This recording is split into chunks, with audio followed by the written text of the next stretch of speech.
그 요셉이 17살이 돼가지고 꿈을 꾸는, 그리고 형들과 부모에게 얘기하는 그런 장면이 여기에 기록이 되어 있습니다.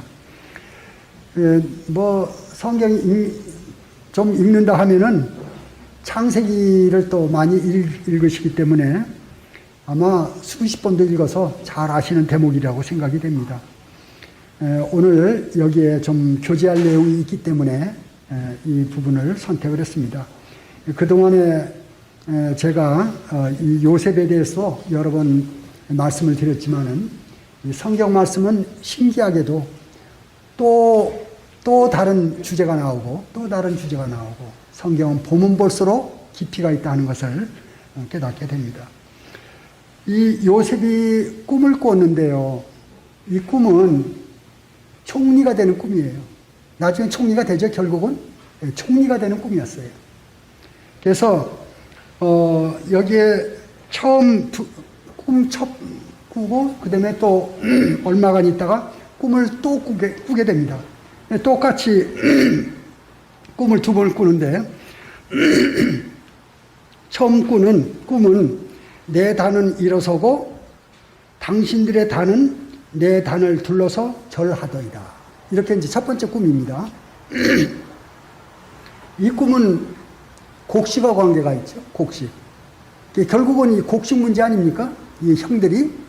그래서 기근이 와가지고 먹을 게 없으니까 이 곡식단에 대한 이야기가 처음에 나옵니다.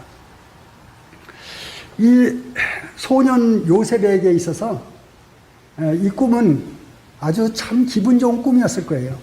소년 때 뭐 철부지 아닙니까? 그 당시에 사랑만 받았지 고난 이런 건 모르고 아버지의 사랑을 독차지하고 했기 때문에 이 요셉으로서는 그 꿈을 꿨을 때 아마 참 기고만장했을지도 모르겠습니다. 꿈속에 넓은 들판이 펼쳐지고 그 들판의 전경이 아마 생생했을 것입니다. 그리고 이 곡식단들이 이렇게 널려져 있는데 자기 곡식단이 먼저 일어서더니 형들의 곡식단이 둘러서서 일어서 가지고 절을 하는 그런 꿈이에요. 그런 꿈을 꿨을 때 너무도 생생하기 때문에 우리가 어떤 꿈은 생생한 꿈을 꿀 때가 있죠. 그럴 때는 종일 그 꿈에 대해서 의아한 생각이 들고 너무 생생한 꿈들이 있어요. 아마 요셉에게는 이 꿈이 그런 꿈이었으리라고 생각이 됩니다. 너무 가슴 벅차고 생생하니까 저절로 입으로 나오겠죠. 형들한테 그걸 얘기한 거예요. 그런데 그 당시에 이 요셉은 본문에 나온 대로 야곱이 노인의 아들 아닙니까? 자기가 가장 사랑하는 부인 넷이 있었는데 그 중에서 가장 사랑하는 아내가 라헬이었죠. 그 라헬의 소생이고 또 가장 그 당시로는 막내예요. 아직 이때는 베냐민이 있었죠. 베냐민은 끝에서 두 번째죠. 11번째 아들입니다. 11번째 아들이라서 노년의 얻은 아들이라서 아주 사랑했죠. 그런 아들을 17살인데도 색동적으로 채색 옷을 입혔어요. 그리고 사랑을 이렇게 드러내서 보여주니까 형들 10형이 요셉을 미워했죠. 그런 내용들이 여기에 지금 배경으로 있습니다. 그런 형들한테 가가지고 꿈 얘기를 합니다. 형들 내 얘기 좀 들어보시오.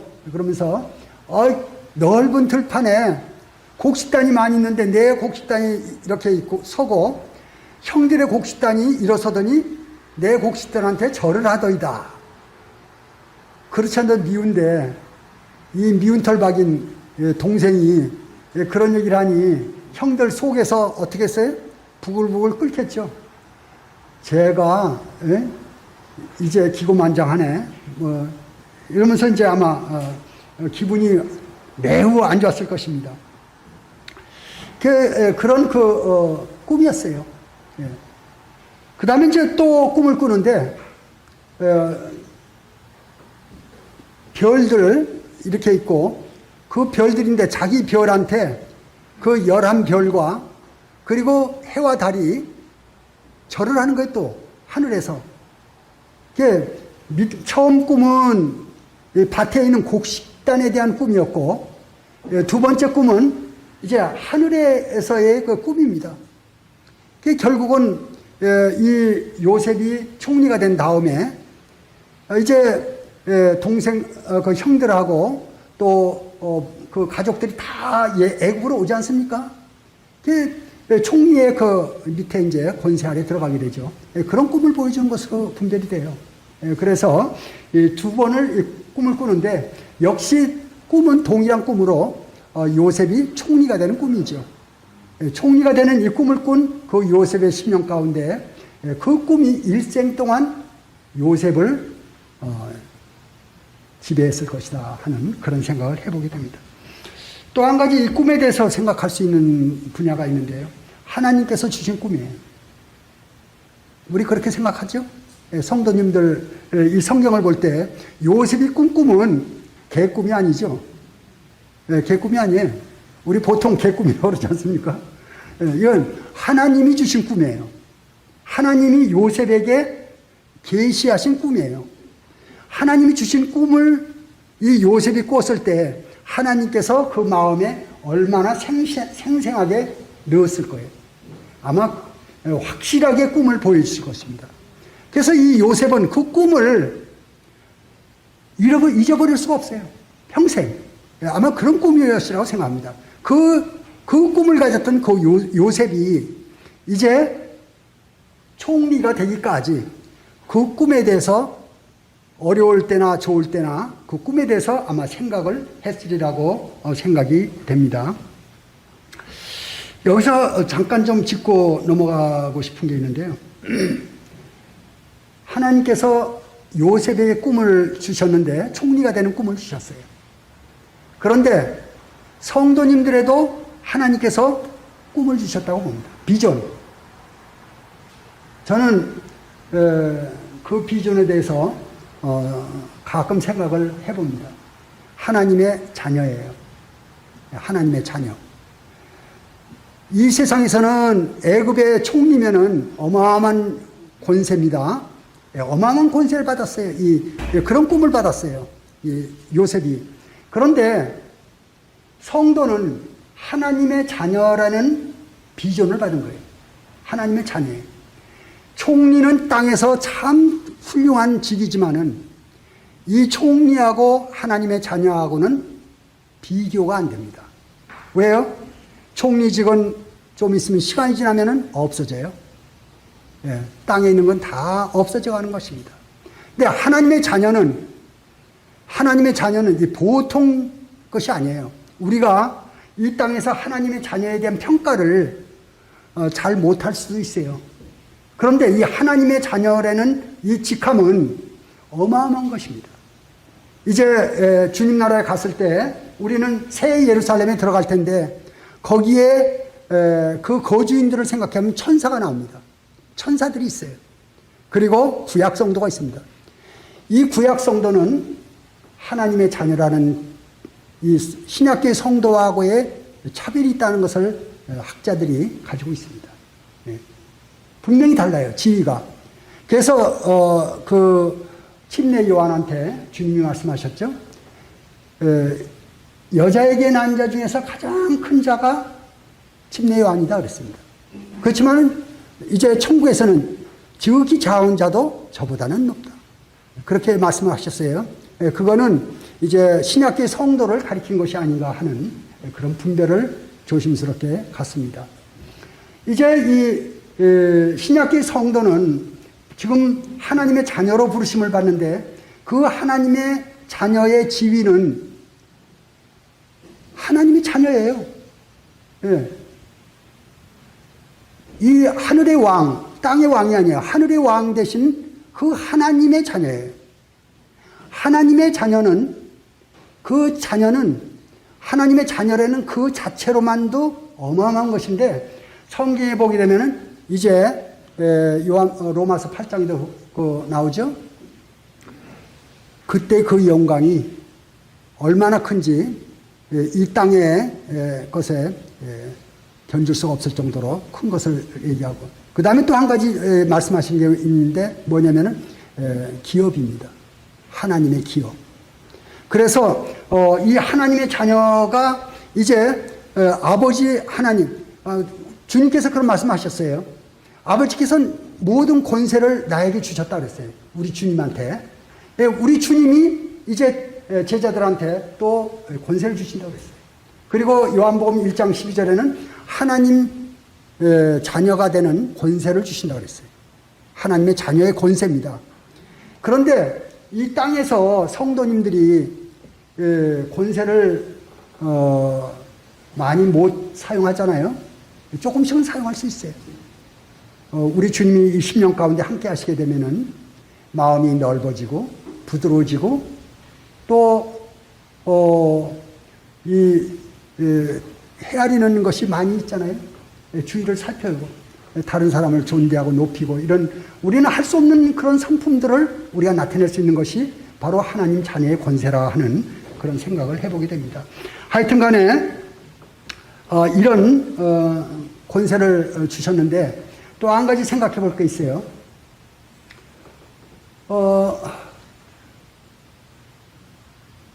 문 대통령이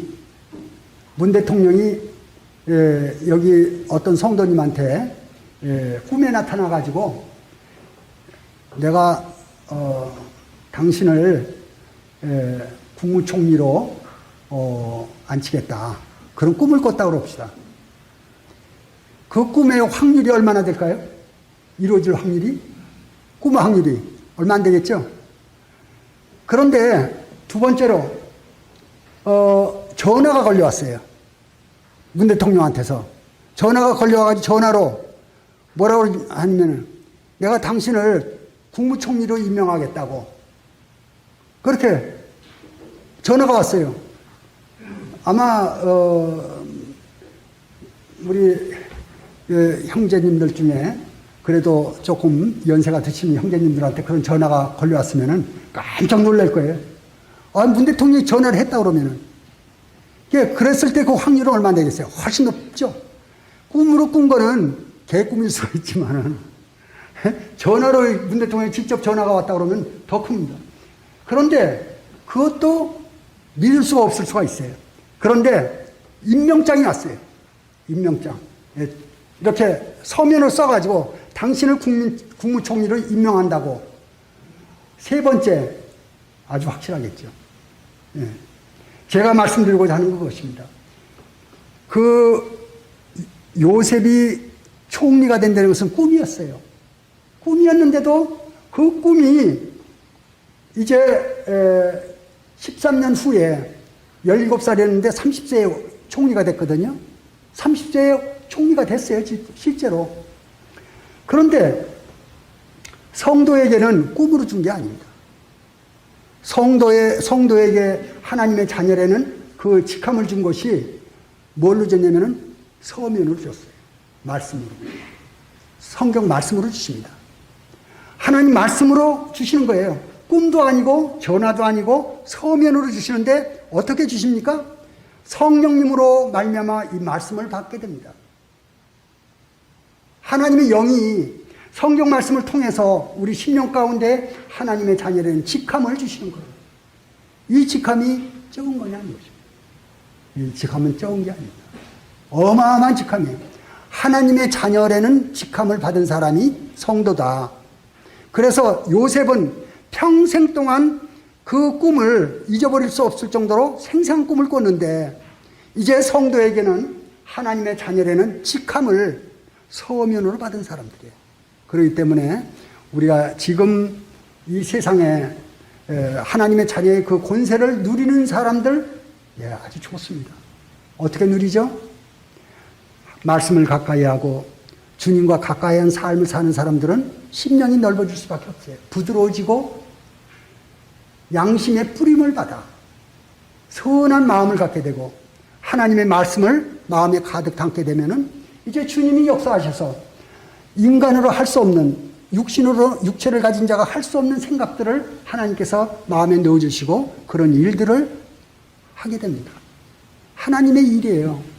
그래서 정말 이기적이고 육신적이고 할 수 없는 그런 사람들이 이제 하나님의 말씀으로 받고 하나님과 친밀한 관계 가운데 있으면은 이제 하나님의 그 자녀의 권세를 이 땅에서 누릴 수 있는 이 심령이 평안과 기쁨을 누리고 또 성도님들이 친척을 만나든 직장에 가든 어딜 가든 심령이 넓은 심령을 갖게 되면은 친절을 베풀 수가 있죠. 다른 사람들한테 여유를 가질 수가 있죠. 우리가 항상 그렇지 못해요. 그렇지만은 주님께서 함께 하실 때 우리는 그럴 수 있는 자격을 가진 사람이다 하는 것을 생각해 보게 됩니다. 하여튼 간에 우리는 이제 요셉이 꿈을 가졌던 것처럼 우리는 하나님의 자녀된 직함을 갖고 있어요. 이 땅에서. 근데 요셉이 총리라는 그 꿈을 줬는데 총리가 되기까지 그 여정이 간단하지가 않죠. 그 과정이 간단하지가 않습니다. 그 부분을 간단하게 잘 아시니까 간단하게 이렇게 좀 넘어가도록 하겠습니다. 이제 어느 날 아버지가 요셉을 부릅니다. 요셉아, 너 저 형들한테 가서 안부를 좀 알고 좀 전해달라. 그러죠. 근데 그곳이 어디냐면 아브라함도 헤브론에 살았고요. 기랏 여아림이라는 곳입니다. 옛명은 헤브론에 살았고, 이삭도 헤브론에 살았고, 야곱도 헤브론에 살았어요. 헤브론은 어디냐면은 이스라엘의 최남단, 거기서 조금 되면 부엘세바인데 부엘세바 조금 위에요. 거기 그 헤브론에 살았거든요. 그 헤브론에서 세겜까지는 얼마나 머냐면요. 헤브론에서 조금 위가 베들레헴입니다. 베들레헴에서 좀 위가 예루살렘이고, 예루살렘에서 조금 위가 실로라는 곳이 있어요. 그 실로에서 조금 위가 세겜이에요. 그러니까 그게 조금 올라가다 보면 그게 얼마나 기냐면 100km나 돼요. 100km. 그 세겜에 가 있어요. 근데 세겜은 어떤 곳입니까? 잘 아시는 대로 언제 이렇게 떠올려 보시면요. 야곱이 밧다라 아람에서 이제 그 라반을 피해 가지고 이스라엘 땅으로 들어올 때 그때 처음 안주했던 곳이 세겜입니다. 그 세겜은 어떤 지역이냐면은 초지가 아주 무성한 지역이에요. 아주 초지가 좋아요. 그래서 소떼 키우기가 아주 좋은 장소예요. 그래서 너무 좋으니까 야곱이 거기서 아주 좀 누질러 앉았죠. 그러는 바람에 디나 사건이 터지지 않습니까? 디나 사건. 잘 아시죠? 기억이 나죠? 디나 사건.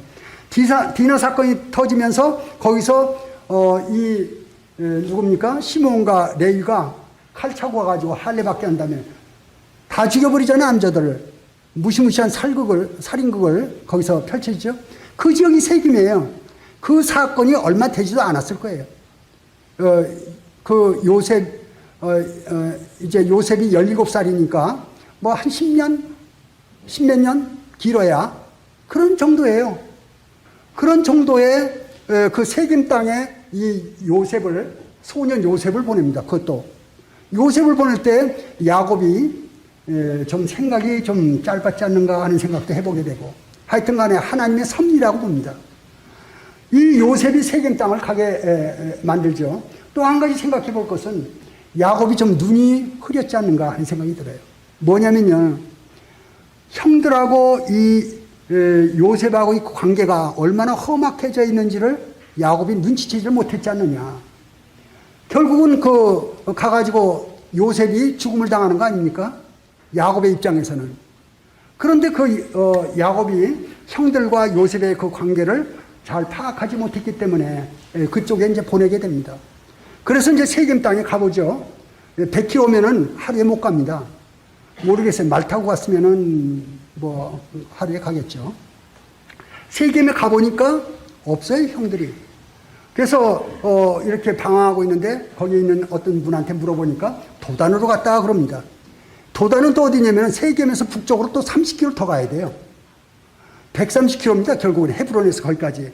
130km면은 제가 이렇게 좀 찾아보니까 여기 분당교에서 대전까지가 137km가 나오더라고요. 그 거리 맵이 나오는 거 있죠? T맵인가? 그걸로 찍어보니까 137km, 7km 나와요. 그러니까 분당에서 거의 대전 가까이 갈 정도의 거리를 그 소년이 혼자서 그 옛날에 간 거예요. 그게 도단에 갔어요. 그때 이 장면을 보면 그 장면이 나오죠. 형들이 이제 그 양들 풀 뜯기고 할 때 우리는 뭐 한 마리씩 이렇게 하면은 끌고 다니지만은 그건 몇백 마리씩 몇천 마리씩 이렇게 하면 놔먹이지 않습니까? 그럼 이제 양들은 뭐 서로 이제 뜯어먹고 풀 뜯어먹고 형제들은 앉아가지고 이제 서로 잡담하고 있겠죠. 그 얘기 가운데 아버지에 대한 불평, 또 요셉에 대한 험담, 아마 이런 것들을 했지 않을까 하는 생각이 좀 들어요. 마침 그때 멀리서 요셉이 등장하죠. 요셉이 채색 옷을 입고 등장하죠. 그때 형들 말이 꿈꾸는 소년이 오는도다. 그죠? 예, 저 소년을 죽이고 그 꿈이 어떻게 되는지 보자. 얼마나 미웠으면은 죽이자는 얘기가 나왔겠습니까? 예, 죽일 정도로 미움을 가지고 있었던 그런 상태였는데도 아버지 야곱이 이 요셉을 거기에 보낸 거죠. 예, 그때 그 상황을 파악하지 못해서 우리는 상 가운데서 상황을 파악을 잘 못하면은 그런 실수들을 우리가 할 수 있다 하는 그런 생각을 좀 해보게 됩니다. 그래서 이제 그 형들이 요셉이 가까이 오자마자 붙들어 가지고 막 구타를 하죠. 그런 장면들을 연상해 볼 수가 있습니다. 구타를 하고 발로 차고 때리고 한참 그런 다음에 이 요셉은 영문도 몰라요. 내가 왜 이렇게 당하는지 영문도 몰라요. 그리고서는 이제 그 채색 옷을 벗겨가지고 구덩이에다 집어 던져버리죠. 그 던져놓고 이 요셉은 이제 깨어나서 가만히 이렇게 이제 있는데 형들 얘기가 들려옵니다. 야, 요셉을 어떻게 죽이지? 때려 죽일까? 아니면 짐승들의 밥을 만들어 줄까? 그런 얘기가 들리는 거예요. 이 귀에. 그때 그 요셉의 마음 가운데 얼마나 무섭겠어요. 소년이. 이때까지 당해보지도 못한 그런 것이고 형들이 저렇게 무서운 줄 몰랐어요. 형들은 그냥 뭐 형이니까 아주 가까운 그런 형들로 생각했는데 그 형들이 자기를 죽이려고 했을 때 이 요셉이 처음으로 나는 이제 죽었구나 그런 생각을 했을 것입니다. 그때 하나님께 나아가는 그 야곱의 일생을 보게 되면요. 그 바단 아람에서 라반 밑에 있을 때도 하나님께 기도하는 장면들이 여러 번 나옵니다. 그리고 이제 세겜에서 이제 그 귀고리들 우상들 다 상수리 나무 밑에 묻어버리고 그래서 이제 마음과 몸을 정결케 하고 하나님께 나아가자 그러면서 베델로 나가지 않습니까? 베델로 나가고 베델에서 하나님께 단을 쌓고 거기에서 경배하게 됩니다. 그거를 식구들이 다 봤어요. 어린 요셉도 봤을 것입니다. 야곱의 일생을 보면은 야곱은 하나님 앞에 경배하는 장면들이 나옵니다. 아브라함의 일생도 그랬고 이삭의 일생도 그랬고 야곱의 일생도 하나님을 경배하는 그런 모습들을 단을 쌓는 그런 모습들을 우리가 볼 수가 있습니다. 이것이 바로 경건한 족장들의 삶이었지 않는가 하는 생각을 해봅니다. 이제 그 아버지의 하나님, 야곱의 하나님을 떠올리면서 이 요셉이 막다른 골목에서 하나님 살려주세요. 사람이 막다른 골목에 가면 그 얘기밖에 못하죠. 하나님 살려주세요. 그때 하나님께서 꿈을 아마 그 생생한 꿈, 넓은 들판에 자기의 곡식단이 일어서고 형들의 곡식단이 일어서더니 절을 하는 또 하늘에 별들이 있는데 자기 별이 있고 거기에 해와 달과 별들이 자기 별에게 절을 하는 그 꿈을 아주 생생하게 또 하나님께서 비춰주시지 않겠는가 하는 그런 생각을 좀 해보게 됩니다. 그러면서 하나님께서 이제 어떤 확신을 주냐면은 너가 총리가 될 거야. 총리가 될 거야. 총리가 된 데는 뭐예요? 죽지 않을 거라는 얘기 아닙니까? 그 마음에 믿음을 아마 주셨지 않겠는가. 그 구덩이에서. 그 죽음에서 이제 다시 믿음을 갖게 되는 그 계기가 요셉에게 있지 않을까 하는 생각을 해보게 됩니다. 성도도 마찬가지죠. 성도도 구원받을 때 보게 되면은 많은 수들이 뭐 다는 아닙니다. 어려움을 당해가지고 구원받는 경우들이 참 많아요. 교통사고라든지 신변에 무슨 문제라든지 어려움을 통해서 구원을 받는 경우가 참 많이 있습니다. 이 요셉과 같이 이제 믿음이 찾아온 다음에 어때요? 상황은 똑같아요. 형들은 계속 악담을 하는 소리가 들려요. 그렇지만 이 마음의 변화가 온 거예요. 하나님이 들어온 것입니다. 하나님이 마음, 심령 가운데 있게 되면은 상황이 문제가 되지는 않습니다. 하나님이 계시게 되면. 우리 그런 거 많이 경험하지 않습니까? 형편은 어려워요. 엄청 어려워요. 변하는 게 없어요. 그렇지만 우리 심령 가운데 주님이 임재를 나타내시게 되면 하나님이 계시면은 형편에 휘둘리지 않습니다. 그리고 믿음이 그런 것들을 눌러버리고 작게 보이게 만들죠. 이제 마침 하나님께서 하나님의 섭리 가운데 이스마엘 상고들이 지나가게 합니다. 이스마엘 상고들이 지나가면서 거창한 행렬들이 지나가니까 형들이 야 저기다 은 20박 저기다 팔까? 그렇게 묻죠. 그래서 은 20을 받고 팔게 되죠. 그래서 요셉이 팔려가게 됩니다. 팔려서 이제 시위대장 애굽 그 바로의 시위대장 보디발에게 팔려가게 되죠. 그리고 이제 거기서 노예 생활을 하게 됩니다. 저는 그때 그 장면들을 이렇게 쭉 생각해 보면서 이 요셉의 생애 가운데 보디발한테 팔려가 가지고도 한 몇 년 동안은 참 고생 많이 했으리라고 생각해요. 13년 기간 동안에 적어도 한 몇 년 동안은 고생 많이 했을 것이다. 왜냐하면은 말이 안 통하겠죠. 애굽하고 아마 말이 틀렸을 것입니다. 또 이 언어 문제만이 아니고 문제가 되는 것이 풍습이 다 틀립니다. 또 노예지 않습니까? 옷은 노예고 그리고 중노동해야 되고 아마 그런 상태에서 있었는데 그때 성경을 보게 되면은 요셉이 하나님이 함께 하심으로 형통하였더라라고 이렇게 기록되어 있어요. 이게 아주 좋은 말씀이죠. 하나님이 함께 하심으로 요셉이 형통했다는 것입니다. 그 형통했다는 건 뭐예요? 옷은 노예의 옷이고 먹는 것은 노예의 음식이고 또 노예의 일을 하고 있지만은 마음에 하나님이 계시니까 마음에 형통한 것이 아닙니까? 그래서 마음이 넓어지니까 아마 동료 노예들에게 저녁에 그 정말 몸이 아프고 마음이 아프고 그런 것들을 이 요셉, 젊은 요셉이죠. 젊은 요셉이 그들에게 위로자의 역할을 하지 않겠는가. 같은 노예의 신분에서 또 다른 사람들의 어려움을 이해하고 동정하고 도와주는 그런 위치에 있지 않겠는가 하는 생각을 해봅니다. 그것이 바로 형통한 삶입니다. 우리 똑같은 이 세상에서 우리 지금 이 육체를 가지고 똑같습니다. 요셉이 노예의 형편에 있었던 것처럼 우리는 이 육체에 굉장히 어려운 육체예요.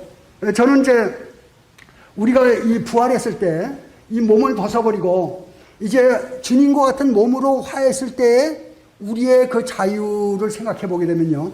엄청나리라 생각합니다. 우리는 지금 정말 답답한 이 흙집에 우리가 지금 살고 있고 이걸 지금 떠나면 안 돼요. 이 안에서 지금 있어요. 그 바닷가에 가게 되면은 조그만 소라 개들 있죠. 요 조그만 게 자기 몸을 보호하기 위해서 커다란 갑옷을 끌고 다닙니다. 그런 식이에요. 그걸 떠나서 맥히니까 바로 다른 게 먹으려고 하면 그 안에 쏙 들어가 버리잖아요. 그러듯이 우리는 지금 육체를 지금 입고 있기 때문에 이 육체가 타락한 육체 아닙니까? 이 부패한 육체예요. 그 때문에 이 육체 가운데서 나오는 이 죄성이 우리의 심령을 얼마나 괴롭히는지 몰라요. 우리의 마음을 괴롭히고 우리의 생각을 괴롭히고 많이 괴롭힙니다. 이 육체에 나오는 그 부패한 것이 그런 가운데 있어요. 그러면서도 우리 안에 주님이 계시기 때문에 우리의 주님과 함께 하는 이제 주님의 능력이 나타나게 되면은 직장에서 또 가정에서 또 어떤 어려운 처지일 때 마음이 어두울수록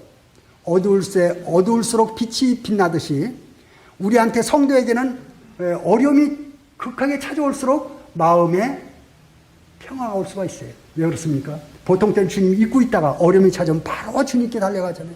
주님께 나아가잖아요. 주님 앞에 엎드리게 되면 주님이 마음을 바꿔주시고 바로 빛으로 비춰주시면서 우리의 심령 가운데 주님을 생각하게 되면서 바꿔지죠. 그래서 이 요셉은 그 노예의 상황 가운데 형통한 것이 바로 하나님이 함께 하심으로 라는 그 단어를 기억하게 됩니다. 그런 가운데 이제 시간이 흘러서 결국은 보디발의 눈에 띄게 되죠. 보디발의 눈에 띄게 됩니다. 그래서 딱 보니까 이제 보디발이 보기 시작합니다. 뭐 소문도 들려요. 참 훌륭한 청년이라고. 한 몇 년 지난 다음에 이제 말도 언어도 이제 배웠겠죠. 젊은 청년이니까. 그래서 언어도 통하면서 이렇게 얘기해 보니까 이거는 인격이 보통 인격이 아니에요. 하나님께로부터 나오는 인격은 주위의 사람들을 감동을 시키게 됩니다. 그래서 주위에 그 얘기했던 대로 참 훌륭한 청년이다 하는 생각을 가지고 자세히 지켜보니까 신뢰가 가요. 그래서 이제 가정 총무를 삼게 됩니다. 그렇죠? 가정 총무가 됩니다. 이 요셉이 그 숱한 고난들, 그 몇 년 동안의 노예 생활에서 총무가 됐을 때 그때 마음에 이제 나태해질 수가 있어요. 이 사람은 어쩔 수가 없습니다. 저도 보니까 어려웠을 때는 하나님한테 많이 매달리고 좀 나아지면 주님 잊어버릴 그런 것들을 많이 생각이 돼요. 미국에 그 전에 그 LA에 사시던 형제님이 오셔가지고 하신 말씀 들어보니까 이 지진이 나면은 큰 지진이 그때 났었는데 예배당에 사람이 가득 찼다고 그러더라고요. 그러더니 한 1년 지나니까 또 싹 또 예배당에 사람이 빠졌다고 그런 말씀하시더라고요. 인간이에요, 그게. 사람입니다. 사람은 사람이에요. 우리가 그 연약함을 알고 있죠. 이 요셉도 사람인지라 이제 나태해질 수가 있어요. 근데 연단을 받은 성도의 특이함은 여기에 있다고 생각합니다. 저는 다윗의 위대함이 그 고난 가운데서 주님을 찾았던 그 다윗이 왕이 되었을 때, 통일 왕국의 왕이 됐을 때 처음 하는 일이 법궤를 다윗성으로 들리는 거 아닙니까? 하나님을 가까이 하려고 하는 마음을 썼어요. 자기가 이제 잔치를 배설하고 이제 화방탕 연애를 하는 그런 즐기는 그걸로 나간 게 아니에요. 하나님을 가까이 하는 쪽으로 나간 것이 그게 위대한 것이다 하는 생각을 해봅니다. 사람은 그러기가 어려워요. 잘 되면은 자기의 것을 나타내고 즐기려고 하는데 이제 그런 것이 아니고 하나님을 가까이 하는 이 요셉이 마음 가운데 나태해지거나 그런 것이 아니고 부패해진 것이 아니고 역시 하나님을 가까이 하는 삶을 아마 지속했던 것으로 봅니다. 그러기 때문에 보디발 아내의 그 유혹을 이겨낼 수 있는 거 아닙니까? 그래서 보디발 아내의 유혹은 바로 하나님의 테스트였다 하는 생각을 해봅니다. 이제 우리는 주님 안에 거하다 보면요 지위도 올라가죠. 또 경제적으로 괜찮아집니다. 문제가 없어져요. 편안해집니다. 그럴 때 유혹이 오는데 그건 테스트입니다. 그러한 테스트 때 우리가 마음이 흐트러져 있게 되면은 우리는 거기에 실격하게 됩니다. 그리고 다시 구렁텅이 다시 들어가요. 다시 고난의 삶을 거쳐서 한동안 거쳐서 다시 또 테스트 받게 됩니다. 그런데 이 요셉은 그 테스트를 무난히 넘겼죠. 그러면 이제 바로 총리가 돼야 되는데 하나님은 그렇게 안 하셨어요. 그 테스트를 통과했는데 어디로 갔습니까? 바로의 왕궁으로 간 것이 아니고 감옥으로 들어가죠. 이것이 하나님의 방법이다 하는 것을 우리는 또 생각하게 됩니다. 하나님께서는 연단을 트레이닝 다음에 연단입니다. 트레이닝 다음에 연단이에요. 그래서 연단의 과정을 이 요셉에게 허락하시죠. 그래서 역시 감옥에 들어갔는데도 하나님이 함께 하심으로 형통하였더라. 이렇게 나옵니다. 우리는 이 기절을 대할 때마다 마음이 얼마나 좋은지 몰라요. 하나님이 함께 하시면 감옥에서도 형통하고 노예 생활도 형통하고 어디 가든지 형통할 수가 있습니다. 하나님이 함께 하시면. 우리는 이제 각자의 처지는 다 달라요. 성도님들 각자의 그 사정이 다 다르지 않습니까? 어느 처지에 있든지 어느 환경에 있든지 어느 형편에 있든지 하나님이 함께 하시면, 주님이 함께 하시면 형통한 삶을 살 수 있다는 것을 여기서 우리가 예로 볼 수가 있게 됩니다. 이제 감옥에 들어갔어요. 감옥에 들어갔는데 거기서 형통한 삶을 살고 있죠. 하나님, 주님과 함께하는 삶을 살고 있습니다. 그런데 거기에 하나님의 섭리로 또 하나님께서 사건을 또 만드시죠. 술 맡은 관원장과 떡 맡은 관원장이 들어오죠. 꿈을 꾸고서는 심상하게 있어요. 꿈을 맞춰줍니다. 그래서 그 꿈의 해석대로 떡 맡은 관원장은 이제 매어 달려 죽게 되고 술 맡은 관원장은 바로 앞에 나가게 됩니다. 그때 요셉이 간청을 하게 되죠. 왕 앞에 나가시거든 저의 무고함을 말씀해 주시고 저를 감옥에서 건져내 주십시오. 그리고 이제 기대를 걸었는데 그 사람이 그 술 맡은 관원장이 나가가지고 잊어버려요. 그 과거, 어렸던 과거 싹 잊어버려요. 요셉도 다 잊어버립니다. 그리고 세월이 2년이 흘러요. 그럴 때에 하나님께서 바로에게 꿈을 넣으시는 거 아닙니까? 이게 다 하나님의 섭리예요. 하나님께서 그렇게 일하신 거라고 우리는 볼 수밖에 없어요. 그렇듯이 나의 일생 가운데, 성도님들의 일생 가운데 조그마한 일이 우연인 것 같은데 그 우연이 아니고 하나님의 섭리라는 것을 우리는 생각하게 됩니다. 내가 왜 그 사람을 만나서 곤욕을 치렀던지 또 그때 그분을 통해서 그 말씀을 듣고 내 마음에 찔림을 받고 다시 회개할 수 있었던지 이런 우리 일생생활에 일어나는 모든 일들 가운데서 하나님의 섭리가 있다는 것을 우리는 생각할 수가 있겠습니다. 이제 이 요셉이 바로 앞에 섰어요. 그때 바로의 꿈을 다 해석하게 되죠. 그 바로가 그럽니다. 신의 감동한 자라는 표현을 쓰게 됩니다. 다니엘 같은 경우에는 하나님이 영이 있는 자라 하는 표현을 썼죠. 또 아브라함한테는 그 당시에 가나안 사람이 아브라함한테는 뭐라 했습니까? 하나님의 방백이라 이런 칭호를 썼습니다. 하나님의 방백이라. 우리 성도님들은 어떤 분들이에요? 하나님이 영이 있는 자들입니다. 하나님이 함께 하시는 자들이에요. 하나님의 자녀입니다. 서두에 말씀드리기를 하나님의 자녀는 총리하고 비교할 수 없이 큰 직함이라는 것을 말씀을 드렸습니다. 하나님의 자녀의 신분을 가지고 이 지상에 지금 살고 있습니다. 우리의 삶이 하나님 앞에서 하나님과 함께하는 삶을 살기만 한다 그러면 우리의 심령이 그 복을 누리게 되고 주위에 있는 사람들한테 그 복을 나눠주는 그런 삶을 살 수가 있는 것이죠. 이제 요셉이 결국은 꿈을 이제 맛보게 되죠. 17살 때 소년 때 그 꿈이 이루어지게 됩니다. 이제 풍년이 와가지고 잘 아시는 대로 곡식을 다 걷어들여서 창고에 넣어놓고 그런 이제 7년 기근이 오지 않습니까? 그 기근이 와가지고 곡식들이 다 떨어져 갈 때 애굽에 있는 백성들이 이제 그 요셉한테 곡식을 사러 올 때 그때 이 기근이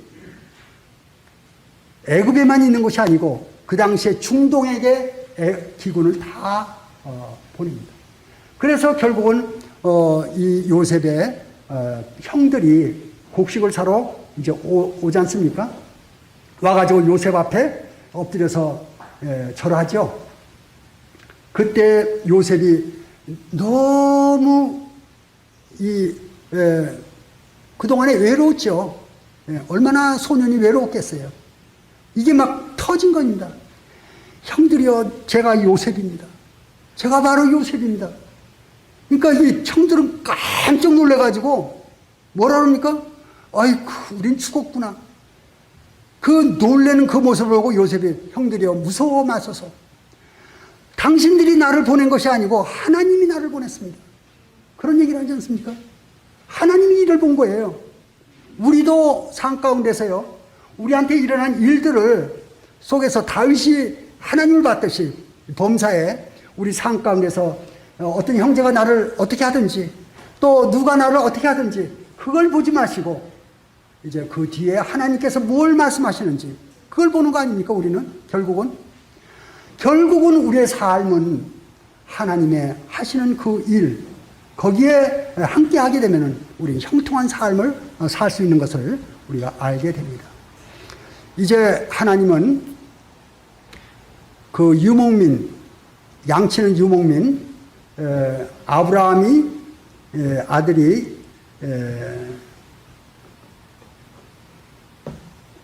누구죠? 큰 아들이?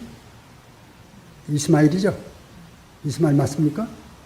이스마엘하고 그 다음에 이삭하고, 이스마엘도 양떼가 많아지고 이삭도 양떼가 많고 그러니까 같이 있을 수 없어 이렇게 나뉘어요. 또 이삭의 아들이 에서와 야곱 아닙니까? 거기도 또 양떼가 많아져요. 그러니까 또 형제 둘도 같이 할 수가 없어요. 근데 야곱의 아들이 12명이나 돼요. 12명이 다 양떼가 거느리게 되면 함께 할 수가 없어요. 민족이 형성이 안 됩니다. 그래서 유목민 70명을 기근을 보내가지고 애굽으로 다 보내게 되죠. 애굽 땅에 가서 창세기 15장에 보게 되면 아브라함한테 그 약속을 하죠. 내 자손이 4대 만에 400년 만에 이제 그 종살이에서 벗어나리라. 창세기 15장에 이제 그럼 15장 맞죠? 그래서 약속을 주시죠. 그 약속대로 400년 후에 이제 모세로 말미암아 나오는데, 그 애굽에 들어갈 때 70명이 나올 때 대개 학자들이 한 200만 봅니다. 200만 명. 그래서 어마어마한 숫자가 돼서 나오게 되죠. 유목민을 농경사회, 나일강 주변의 농경사회에서 200만으로 불려가지고 국가를 형성해서 400년 만에 국가를 만들어내는 것이 하나님의 섭리입니다. 하나님은 그런 일을 하셨어요. 그런데 그 70명을 애굽에 보내니라고 그 당시에 그 중동 전체에 기근을 내리는 그런 일을 하셨어요. 참 하나님 하시는 일은 스케일이 보통이 아닙니다. 70명 그냥 갖다가 보내면 되지. 애굽에 어떻게 그 넓은 지역에 기근을 내려가지고 자발적으로 애굽에 다 이주하도록 그렇게 만듭니까? 우리한테 하시는 일도 마찬가지예요. 어떤 경우에는요, 어마어마한 일을 하나님께 벌리셔요. 벌리셔가지고 어떤 한 사람 구원받게 만듭니다. 하나님 그런 일도 하셔요. 네. 그렇기 때문에 이제 하나님께서 하시는 일은 우리에게 일어난 이 조그만 일이든지 큰 일이든지 우리는 하나님의 섭리 가운데 있는 것이고요.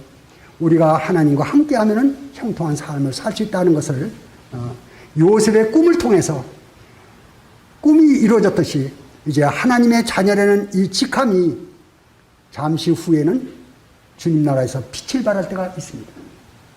이 땅에서도 하나님의 자녀라는 이 권세가 다른 사람들을 행복하게 만드는 권세로 쓰여지기를 바라는 마음이 있습니다. 주님의 은혜가 임해서 지상에 거하는 동안에 행복한 주님의 삶이, 형통한 삶이 이루어지기를 바라는 마음으로 또 기도하는 마음으로 말씀을 전했습니다. 이것으로 말씀을 마치겠습니다. 감사합니다.